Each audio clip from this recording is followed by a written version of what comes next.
Thank you so much for tuning in to our McCloud's pension update. You may have joined our previous webinar. I know there was someone on the attendees list that definitely joined last time, so here for a second dose. And we've run this in person as well, and it's always gone down really well. And we're now delighted to bring it to you as with Gravita and Evelyn Partners as well. So I'm delighted to be joined by George.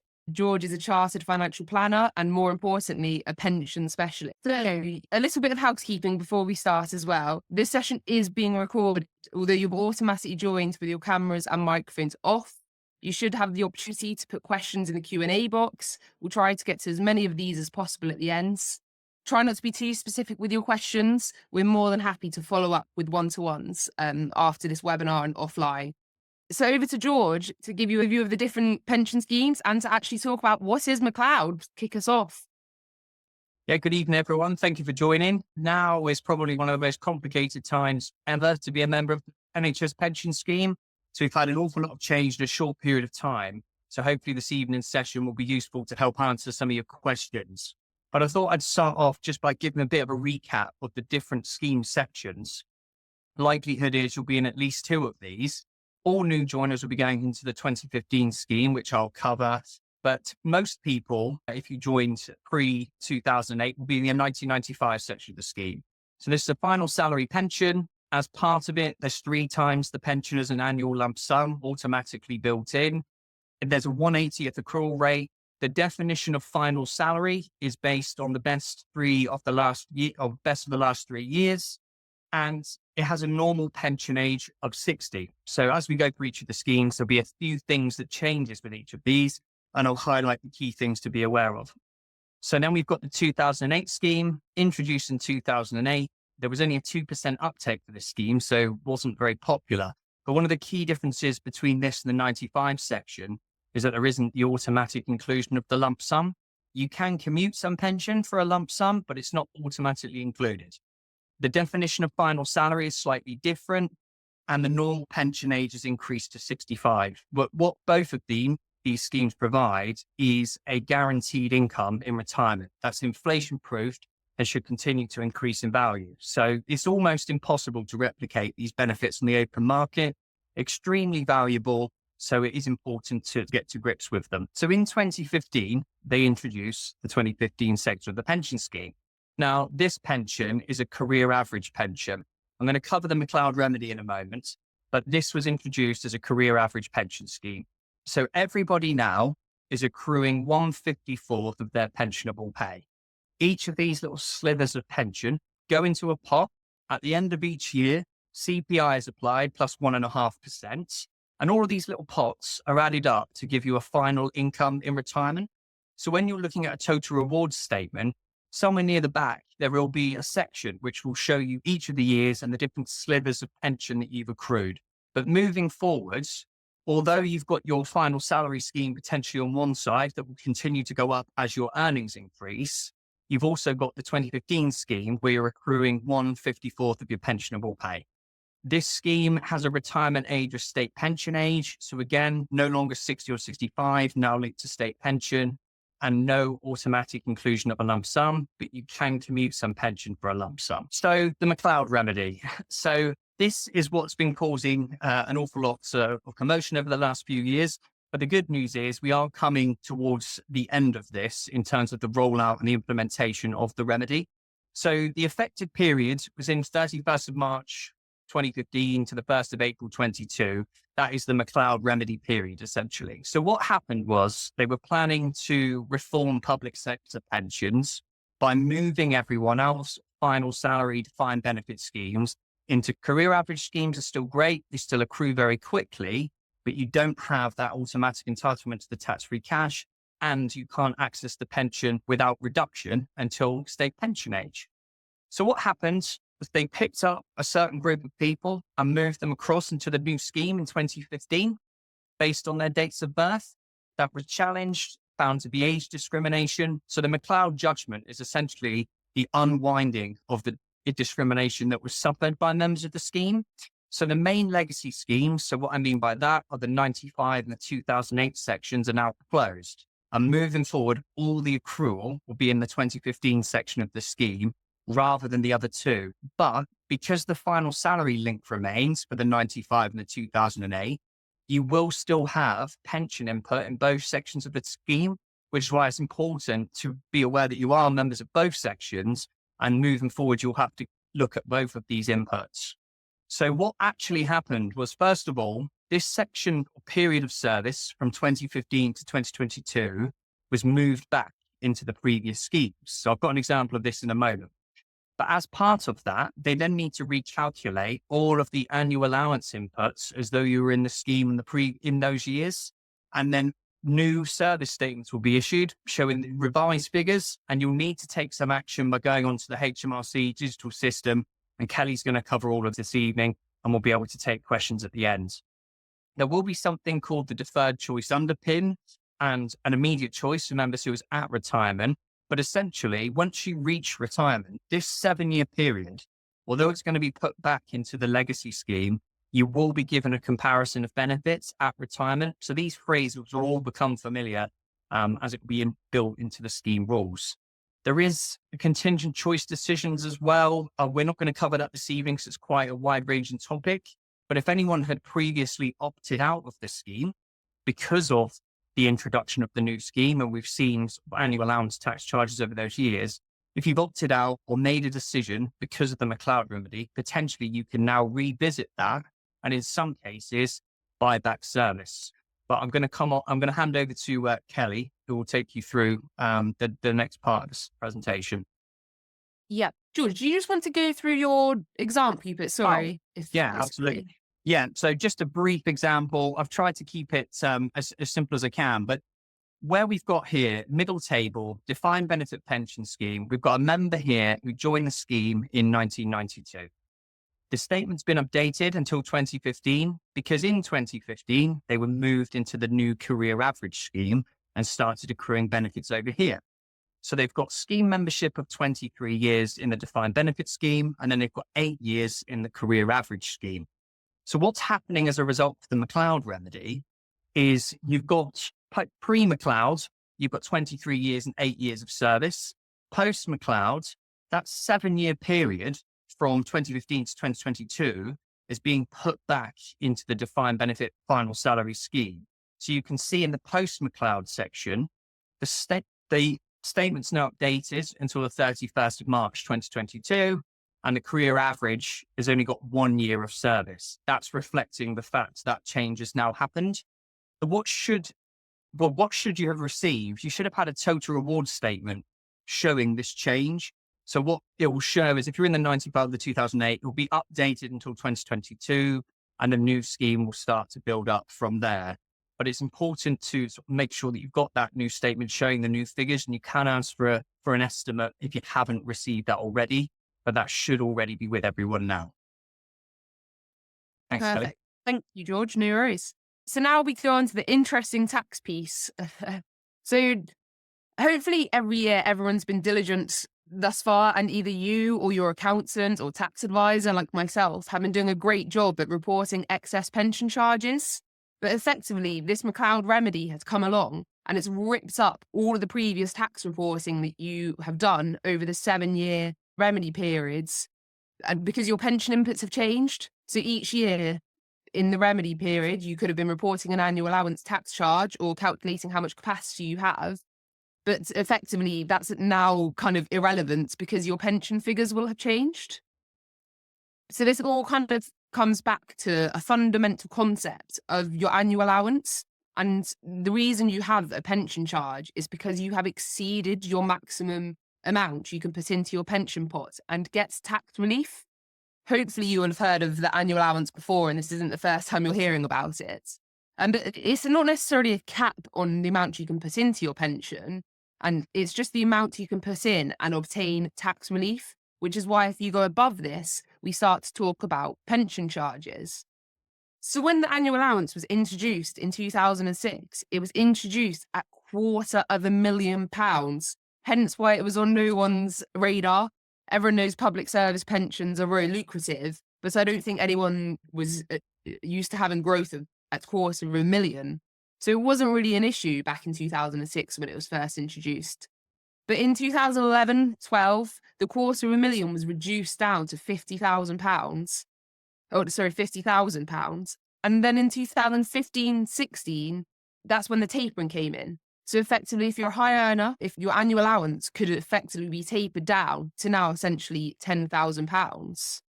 So I guess in the years from 23, 24 onwards, if the term we call the threshold income is above 200,000, you could effectively lose your standard allowance that's now 60,000 and it becomes 10,000.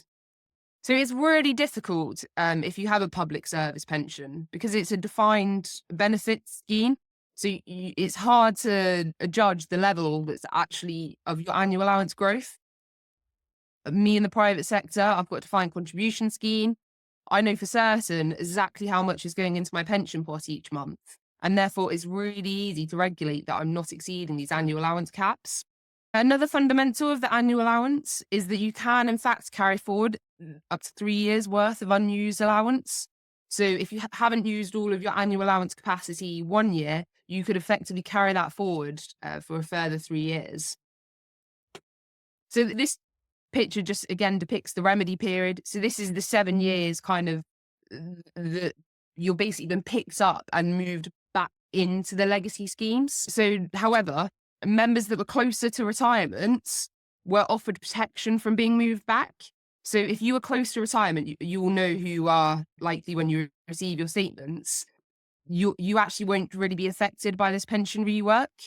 So basically what's now happening is this 7-year period, probably sick to death of hearing about it, but it needs to be reassessed. I guess as George said earlier, upon retirement, you'll still have the option to choose whether you want to take up pension benefits in the 2015 reformed scheme or stay in the legacy scheme.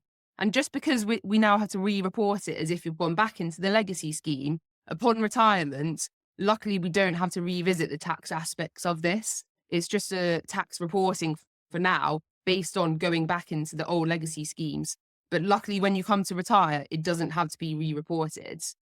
If you have started taking your pension before October 23, that is a little bit different. You will have to make a decision now, and then the tax reporting follows on from that. But again, you'll likely know if that impacts you and your position will be slightly different. Okay, so I just thought it would be useful if I put up a copy of the extract on this remedial pension saving statements. Hopefully you will have received yours. They were promised to come out in October 24, but they are still dribbling through, and I have a large majority of clients that are still yet to receive yours. Delays are typically caused if you've had a gap in your service or you've done periods in the scheme and out the scheme is causing delays.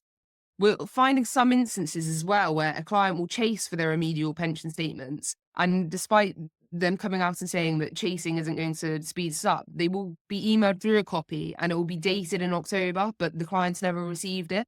So it could be worth chasing via email to get your statements, despite them saying that they wouldn't accept such. We are finding that is actually working in some cases. But it should come through the post in that dreaded brown envelope. And you can see from the extract, this covers the remedy period. So on the right-hand side, not in highlighted, these would have been the old pension inputs amounts. So each year you would have had your statement come through and it would have been based on these amounts to the right-hand side of your screen. But the new pension inputs are essentially saying the career averaging scheme for the remedy period is no longer in existence and you're rolled back into the legacy scheme. And the reason why we need to re-report for tax purposes is you can see that the figures have changed. So, for example, in 21-22, we're now reporting an annual allowance growth figure of about 75,500 with those two combined, compared to what was 60,000. There's an additional £15,000 worth of growth there. The 22-23 figure you will not have seen before. So this also comes on your remedial pension statements. But you may have remembered that because they knew all this McCloud work needed to be done, they didn't actually issue pension statements for 22-23. And they said that it didn't need to be assessed on a tax return. So that will be the first time we're seeing that figure for 22-23 as well. So essentially, like I said, pension inputs have changed. The rollback has resulted in annual allowance errors, and we need to redo 7 years worth of tax returns.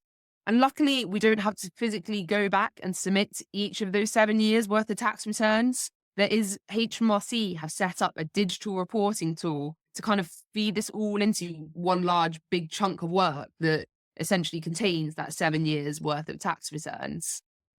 And once you've kind of, we've reworked the work, you'll basically sit in two camps.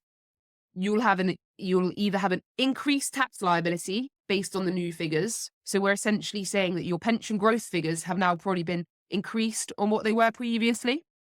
So you now have additional tax to pay.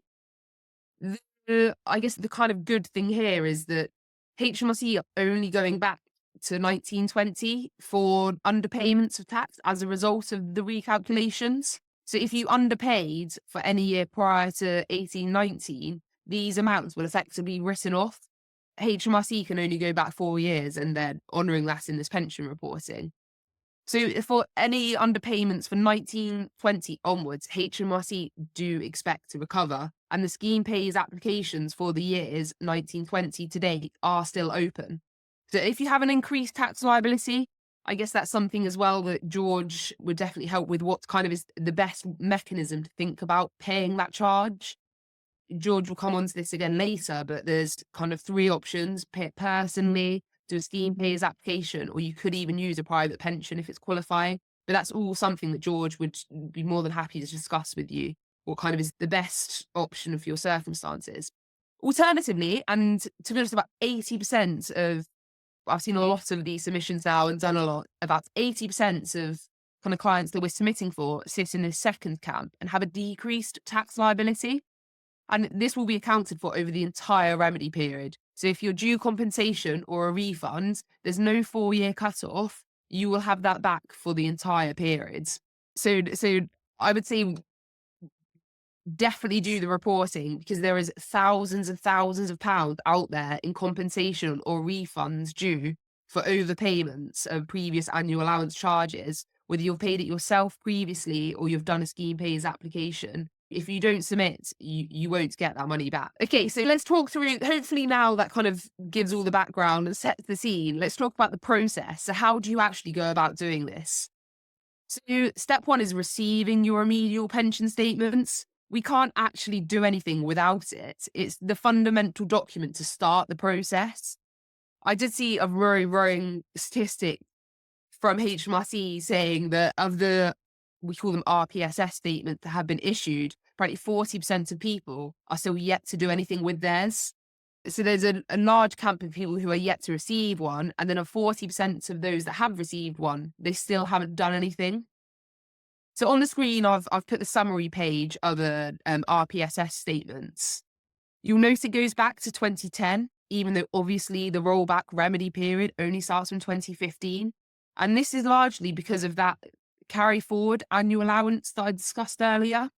So effectively, because your annual allowance capacity can bring forward the prior 3 years, the 2010 allowance knocks on to 2013, which knocks on to 15-16. So in order for us to do the remedial reporting, we actually have to go back to 2010 and start recalculating what the annual allowance capacity is that we can bring forward. So that's step 1, receiving that statement and not sitting on it. Step 2 is using the HMRC digital service. So the first, HMRC have set up this whole reporting framework, and you can do a triage to see if you have to do a full submission. So the triage basically is a sequence of 10 questions. It's not too onerous, and actually some of my clients have done it themselves. In nearly the majority of all cases, it then says you have to go on and do the full submission. There isn't a link to this on this slide, but if you drop me an email afterwards, I can definitely give you a link to that triage. But the triage is basically saying you're putting in the information you'll receive from your remedial statements, and it basically pumps back to you whether you have to do a full submission or whether like a no full submission, a summary submission is required. But just kind of condensing this down, I've condensed it down to 4 points. If you satisfy any of these 4 points, you will have to do the full submission for the remedial pension reporting. These 4 points are: if you had any annual allowance charge in place for 2015, 16 to 21, 22. So if you've ever previously paid an annual allowance charge, whether that's directly kind of you put it on your tax return and you paid it, whether you had a scheme pays application or a private pension paid it, any annual allowance charge in place, and you need to do full submission. If there's any growth in your remedial pension savings statements under the new pension inputs, if that's higher than the old, you have to do the full submission.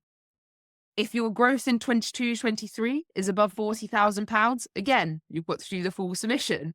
And in 22-23, if your net income is above £190,000, again, full submission. So I don't mean to scare anyone, but if you satisfy any of those four kind of hallmarks, you have to go on to do the 230-page long full submission. Maybe it was actually easier to just redo 7 years worth of tax returns. Who knows? Perfect. So step 3, let's say you have to do the full submission. And so this is where obviously we get involved right from step 1 and can help. So I'll come on to a compensation scheme for a help that you might be able to get later on. But so step 3, what we then need to do, so we effectively need to do 7 years worth of tax returns, again, via this digital tool. So either you're already a current client and we have all of your information for the 7-year periods, or you're potentially a new client. And in that instance, I ask that you send through tax returns to the extent you have them. However, HMRC have actually very helpfully set up a task force to give us all the information that we need to do the reporting to make it easier. So step 3 we usually do is we put the agent authority in place, and then we request the 7 years worth of data for you. And in my experience as well, we like to verify this against your tax returns. There have been numerous ones that I've submitted where there's discrepancies between the information that's come back from HMRC and what was actually on the tax return submitted to HMRC. I don't know if you can actually believe that, but it is true. HMRC, they do it all manually and are feeding back incorrect information. So we like to have the two-pronged approach of getting this back from HMRC, but also cross-checking it to tax returns. And this is a copy of kind of the information request that we get back from HMRC, and it's what we then cross-check to tax returns, and any discrepancies we can take up with HMRC. This is effectively a summary snippet from the full reporting submission tool on the HMRC website. So within each of these kind of tax years is then a series of multiple more layers of questions to the total of 230 pages.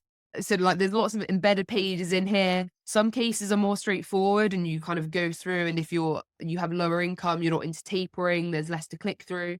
I didn't think I'd screenshot any more pages into this presentation, but that's a summary page of the kind of special reporting tool that HMRC have set up for the reporting of this.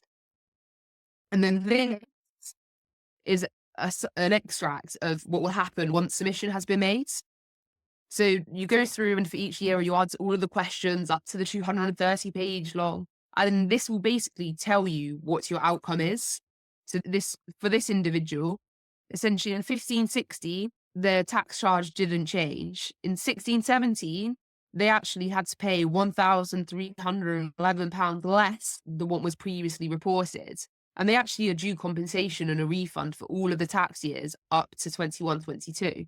So the decrease. And then in 21-22, they actually had an increased annual allowance charge. And that's kind of when they need to kind of think about how they want to settle that.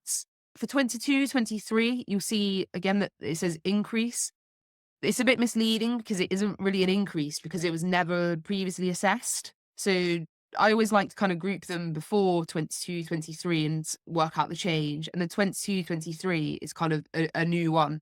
So for this client, they were actually due £2,000 compensation when we look at the years prior to 22-23. So definitely worth doing for £2,000 worth of compensation in this instance. And I've seen lots of instances where the figure is actually a lot higher than £2,000. So this I'm going to skip through very quickly because just to point out that we obviously can take care of your submission as agents, and HMRC have really unhelpfully made the agent process for this reporting ridiculously difficult. So if we do it as your agent, not logged into a government gateway account, we get the results as per the last PowerPoint, but we then have to feed it into this Excel spreadsheet, which doesn't look complicated, but it has so many issues. I'll go on to the next page as well. But for each year, it basically then unlayers lots more of those black squares, and the black squares just don't pop up correctly. And we reported it back and fed it back the issues. So what actually we're tending to do with clients is we've got our own internal workings of doing this reporting, and we'll produce kind of like a pack of on Excel of all your annual allowances throughout the years and your carry forward and your a beautiful Excel spreadsheet that we've kind of developed internally. And then we have a closing meeting with you to go through the reporting. So you log into your government gateway and we support you through that so that we don't have to fill out the tedious spreadsheets. And if we do it that way as well, as part of the submission, we can consent to HMRC talking directly to the NHS pension scheme to do the scheme pays application. Whereas if we have to fill out these additional Excels, you have to accompany them with the scheme pays application as well, which in almost all instances is a little bit forgotten. So we've found it works really well to do our own internal kind of documentation of the results and what we expect the changes, and then to sit with clients and have a meeting via Teams and to formalize the submission. So the deadlines. So you're probably wondering why we're running a seminar in March when it quite clearly says on the screen that the deadline is 31st of January 2025. So kind of a few things to talk about around that. The deadline is the 31st of January 2025 if you have a new or increased tax charge and you received your remedial pension savings statement in October 24. As I said before, the majority did not come out in October 24. I have a lot of clients that still are even yet to receive theirs. So then you're afforded 3 months on from when you do actually receive yours. However, HMRC are currently, they're saying that there are no penalties if you do submit late. We still haven't got through the lion's share of our submissions that we have to do. HMRC are very aware that they haven't left much time to get this reported, and there seems to be no penalty at present if you do a late submission. I have email proof of this from HMRC, which I'm happy to bring out if needed. Yes, and if you owe charges and wish to pay these personally, we're finding that it typically takes HMRC 90 days to process the remedial pension submission. And then if you're paying it personally, they'll then write to you and tell you how to make payments. And then you've got 30 days from then to make payment. So actually, if you want to pay the charge personally, you don't necessarily need the cash in your bank right now because it takes 90 days to process, and then you've got an additional 30 days to actually make the payment. So it could be 4 months' time from when it's submitted. If you've overpaid tax charges and therefore you're kind of in the compensation needing to be refunded camp, the actual submission deadline is 31st of January 29. The only caveat is you won't know which camp you're in until you do it. So it's best just to do it as soon as possible. Yeah. This basically, 30 pages of the reporting tool sounds great fun and a whole weekend for some of you. But fear not. If you do not want to do it, the NHS have actually put a compensation scheme in place to cover accounting fees to do the reporting for you. So really, it seems like a no-brainer if you don't want to give up your precious time to do the reporting yourself. I have actually had a few clients now have received this £1,000 back into their bank, and they do receive a little bit of interest as well. So I think on a few occasions it's like £1,005. So they are compensating you for interest, which is nice of them. The refund typically takes about 4 weeks. Our fees for usually doing the submission are around 1,200 plus VAT. So if it's simplistic, we can kind of get to the 1,000. It is plus VAT though. There might be a little shortfall, but claiming 1,000 back is a lot better than nothing. Fine. So the key actions basically, and the summary of my part, are await your remedial pension statements, or in fact, chase for it. And if you want the email address of where to chase for it, I'm more than happy to provide that to you afterwards. Do not sit on your remedial pension statement if you already have one. Do not be in that 40% of people who have received theirs and have done nothing. Share it with an accountant. I'm more than happy to have a look at it. I've done so many of these that without performing the triage, I will know kind of A, whether you have to do a full submission, or B, just by looking at it, I can probably tell you whether I think you're going to have increased annual allowance charges to pay. Uh, One of the issues I have found is that where previously, based on the old inputs, if the reporting was not done correctly, there could be hidden pension tax charges. So if the client using the old inputs hasn't reported correctly, sometimes they can be quite surprised when we say we think you'll get compensation, but actually they never paid in the first place based on the old inputs. So that's one of the problems we are finding. Let's try and get all submissions to HMRC ahead of the deadlines. Obviously, the deadline hit put in if you have the tax to pay has already passed. They are being very generous with that, but we don't know how long that's going to go on for. So let's just try and do it as quickly as possible. And the onus is on you to act. If you're due compensation, despite HMRC speaking to the NHS pension scheme, they will not do it for you. You have to make a submission. So that's the end of me. Let me pass you back to George, who's going to talk more about financial planning and the annual allowance charge. And back over to you, George. Thanks, Kelly. Yeah, so in a huge piece of work, but great news that there's a compensation scheme to get support if it's needed. But what I wanted to close off on was a bit around financial planning, what the land looks like post-McCloud. So moving forward, what are your options? How can you boost your pension provision? Those of you thinking about retirement, how do you actually access the pension? What are your options there? And different ways that we can potentially support you. And I'm happy to take sort of any questions at the end. We do have a chat box here, so please do send them through if anything's come up or does come up over the next few. But first of all, I just wanted to go back to what Kelly was talking about in respect of the annual allowance, because if there is an annual allowance tax charge, you've got three options. Not everyone's aware that there are three. So number one, pay from cash reserves via self-assessment, simple, easy, straightforward, or you can use NHS scheme pays. So essentially the NHS will pay the tax for you. A debit is placed on the pension scheme that rolls up over time and then is taken from the pension benefits before retirement. Still a valuable, really important option. So for those that don't want to pay from cash, NHS scheme pays is still a great option. But the third option, and one of the most tax efficient, is using a private pension. So if you paid into a private pension previously, or you've got a dormant private scheme or a previous scheme that you haven't paid into for many years, you took it out several years ago, potentially that could be a viable option for paying an annual allowance tax charge. The benefit of doing that is that it preserves your guaranteed NHS pension benefits so that you don't have this debit on there. Not all pension providers will let you do this. So the first thing to do would be checking with them to see whether or not they have this option, voluntary scheme pays. If they do not, then potentially you can look at one that does have that option. But private pension, very tax efficient. If you're hovering around sort of the £200,000 threshold, what can you do to potentially reduce your threshold income to below that level? So 200,000 being where your 60,000 annual allowance may start to be reduced. If you're at 100,000, then in that case, your personal allowance is being reduced. So there are different ways that you can manage going over that and pushing yourself into a different tax band. So number one is actually making more pension contributions. So sounds bizarre, paying more in, but in some cases, making a small pension contribution can have the effect of reducing your income to below a threshold, maintaining your full £60,000 allowance. So in some cases where there's room, that is the right thing to do, but it's very individual. So we'd need to know a little bit more about circumstances. But if you're navigating different tax bands, pension contributions can be very effective for that. If you've got private practice, you may want to reconsider paying out a dividend that year, just so that you're not increasing your taxable income. The other option is you could potentially reduce sessions or reduce your income in another way. Some people use salary sacrifice schemes.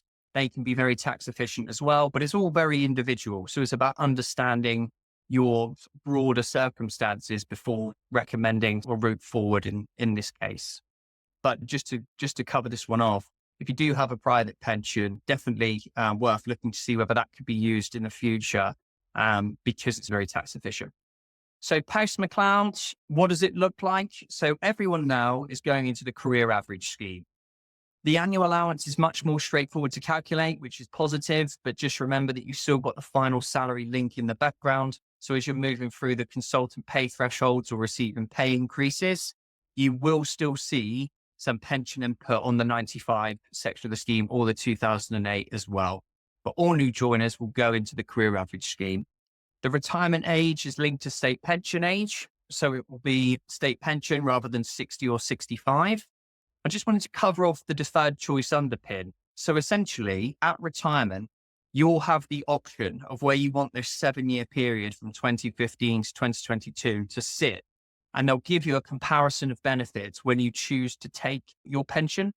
Obviously, the advantage of being in the 95 scheme, for example, is that there's the automatic inclusion of tax-free cash. And you've also got an earlier retirement age because it's not linked to state pension. So they're two main things to consider with that scheme. So I've got here as well, no lump sum entitlement. 95 will automatically include that. In the other schemes, you have to commute some of your pension to receive the greater lump sum. But you do have, when you're looking at your total reward statement on your 95 pension, you'll have the option of standard benefits and maximum benefits. So standard is essentially a higher annual income, and maximum is the maximum tax-free cash that you can receive. So that's the difference between those two when you're looking at your statements. You do have the option to take out or buy more pension with the NHS. So you may feel that you want to boost your retirement provision in some way. And there's two options for doing that, which I'm going to cover off in a second. So you've got additional pension purchase with the NHS, or you can pay to a private scheme. So I'll cover that off in just a moment. So statements, continue to request your benefit statements. As Kelly said, she raised a good point there in relation to actually chasing these. So they are being responded to. That's great news. So definitely worth chasing if you haven't received your previous statement. But every year you should receive a pension statement with your annual allowance figures, and you should get an updated total reward statement. Not in all cases will you receive that. And one thing that the statement won't tell you is if you're affected by the income taper. So it's only looking at your NHS income. So if you're earning over, say, £200,000, which is when the annual allowance starts to be reduced, the NHS will not know that. So the most common scenarios where you've got full-time NHS and private work as well. So once you go over those thresholds, the NHS aren't looking at global income. Sorry, Cam. I was just going to add a really good point that you raised there, George, because so this is an NHS specific webinar. But I've also done a lot of reporting for the MOD and civil service, and really frustratingly on their statements, they will give you what they calculate to be threshold income based on your salary from the MOD.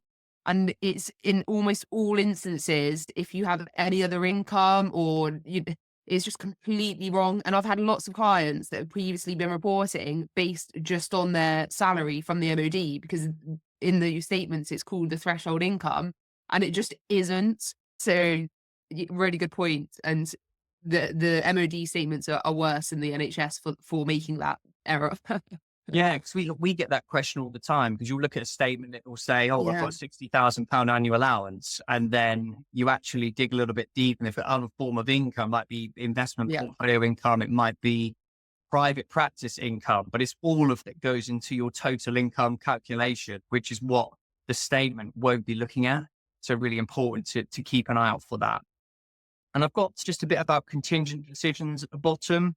So if anyone did opt out or buy additional pension, or maybe they've retired, you are going to have the chance to review all of these decisions if you're in any of those camps.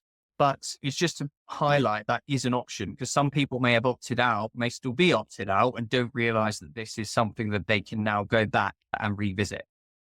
So NHS pension options. So within the 2015 scheme, you no longer have added years, which is something that you could buy within the 95 scheme, where you would buy additional years of service. With the 2015 scheme, you can buy additional pension, which is essentially blocks of guaranteed income that gets paid alongside your normal pension. So you can buy these in £250 blocks. There's a calculator online. Go on, put up your date of birth in. It will ask whether you want dependent benefits payable, but it can be a really good option to boost retirement provision.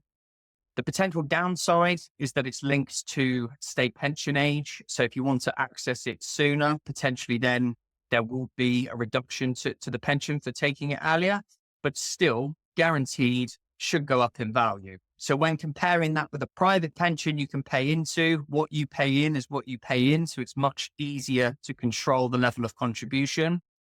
And you can access it a little bit earlier because it's 55 at the moment, will be 57 eventually, but you can access it a little bit earlier. There is currently other advantages to paying into a private scheme, but it's invested. So it will go up and down in value. So when you're comparing the two, you've got a guaranteed option with the NHS that is inflation proofed and will go up in value once in payment.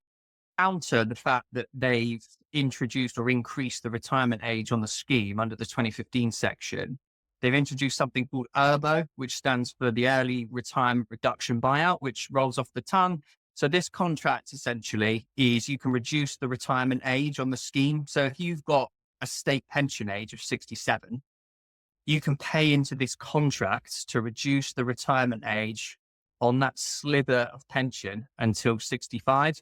So what you end up with is essentially some of the pension that's linked to state pension age, and the rest of it would be linked to 65 or 66, whichever age you choose.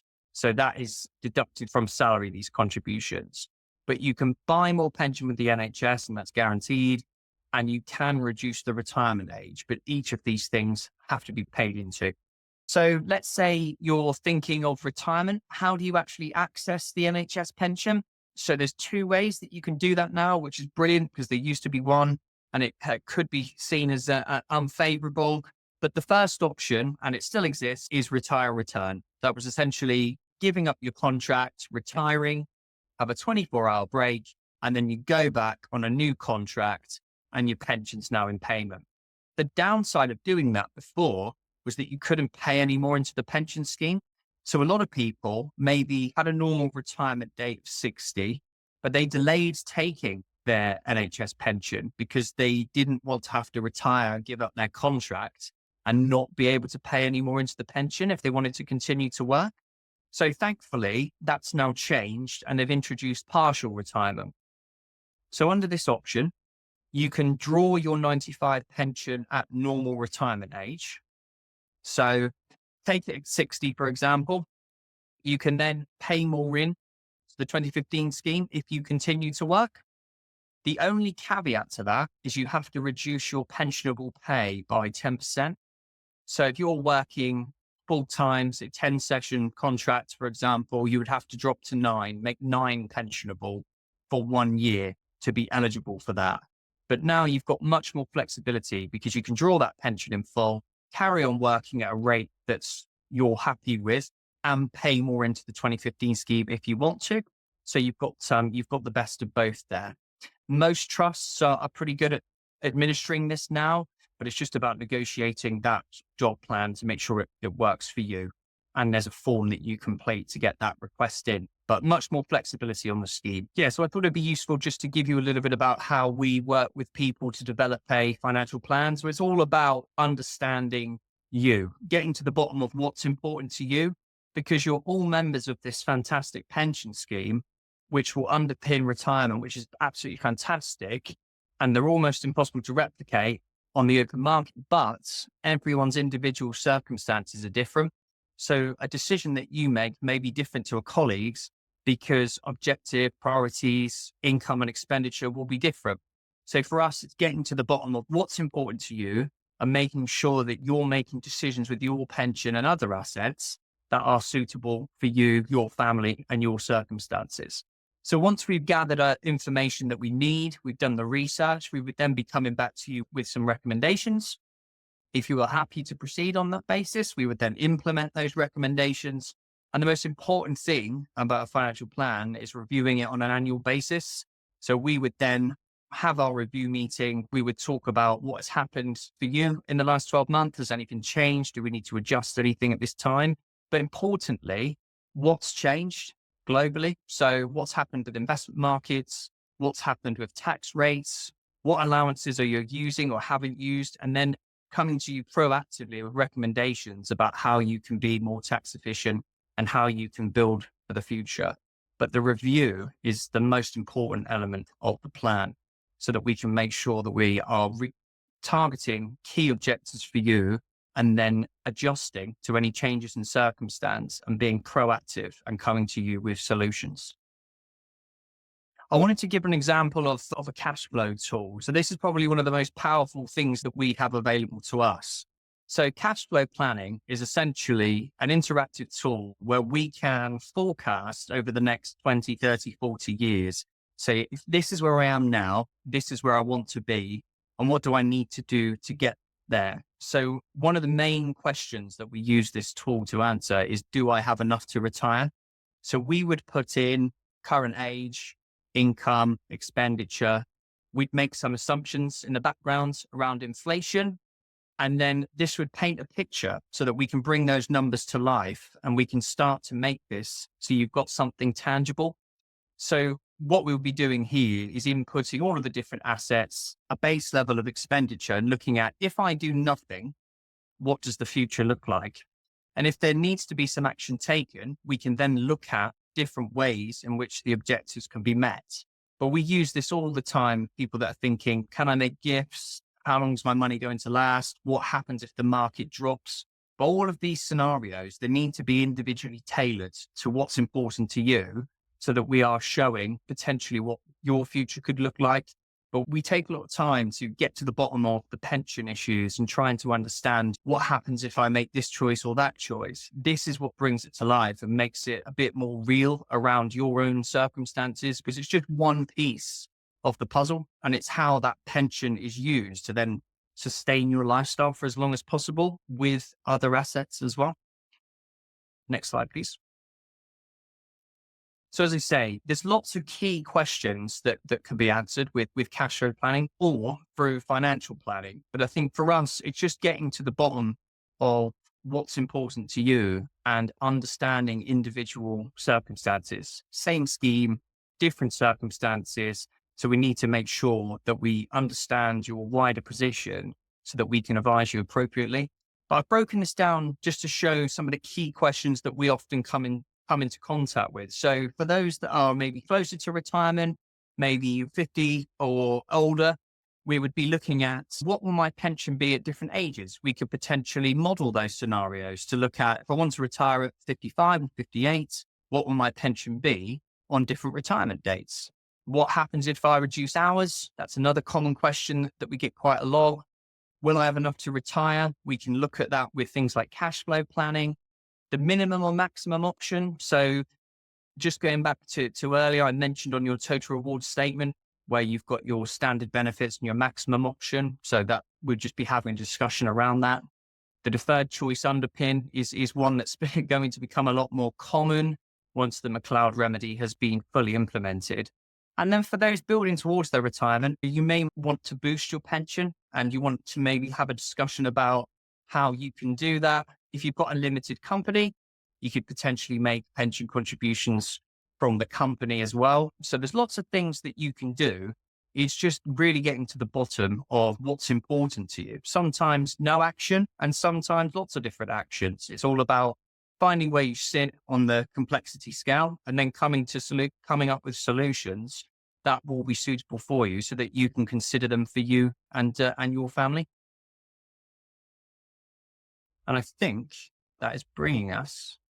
Yeah, perfect. I guess that nicely brings us on to a Q&A session. I don't know if you can see the questions, George, because I'm too scared to look after my inability to be able to share my screen properly. And now it's working. I'm too scared to go into Zoom to There. I can see the chat box. I've got nothing in there at the moment that I can see.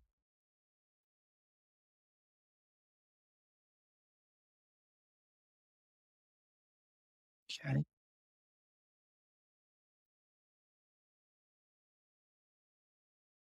Oh, I can see a question actually. And now I'm exploring. What happens with the 23-24 tax return and pension charges? Okay, that's a good question. So obviously we've covered the remedial reporting for the remedy periods. The 23-24 pension statements are yet to come out. I have had a few clients that have received theirs, but essentially what we were advised to do and what we did do for our clients is we submitted provisional tax returns for 23-24. So provisional because we didn't know what the 23-24 pension charge would be, we couldn't calculate it because the remedial reporting needed to be done. And then you would have you had to have had your 23-24 pension statements. And to be honest, they've only just started being sent out. So we would then go back and update the tax return, put in the pension charge, and submit it as final. So don't panic. If definitely get a 23-24 submission in. It was due 31st of January, but it will need to then be updated for the pension charge as and when that information is available. They have said that by submitting your remedial reporting, that's then the catalyst to then send out your 23-24 statement. I'm not sure I believe that, but I know that many people don't have their 23-24 statements yet. I actually had that question today. We getting so many calls at the moment asking when am I going to receive my statement? Because Yeah.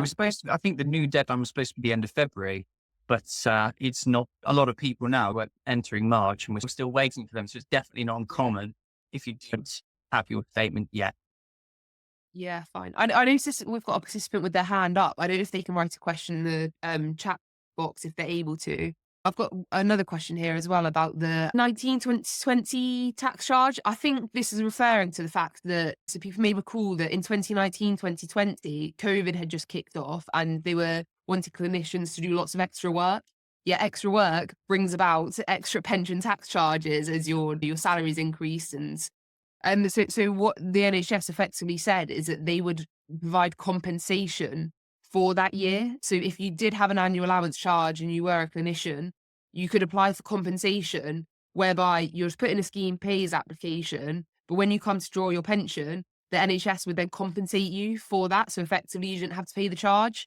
I'm actually finding when I'm doing the remedial reporting, the individuals haven't put in a compensation, but now they're due a refund of that charge anyway. So I haven't actually done one where there is a new charge for 1920. But if there was, I would for sure be making sure that the client is also submitting a compensation form. The window is reopened for those compensation forms. But all of the ones I've done, they're actually due a refund in 1920. So it hasn't actually been an issue, but it is definitely there and it's worth considering if you do have a new charge for 1920. Great. A few more questions coming in now.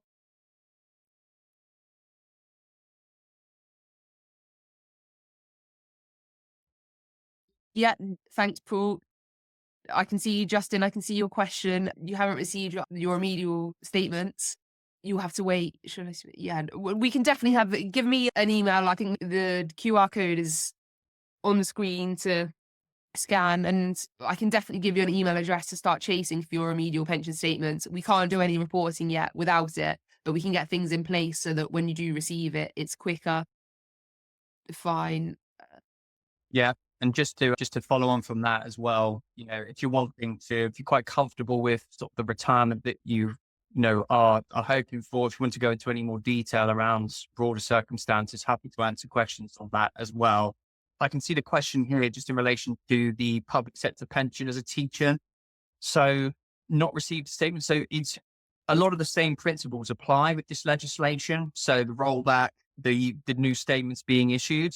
So it might be due to dates of birth and depending on when he actually joined the scheme. But it is a separate pension to the state pension.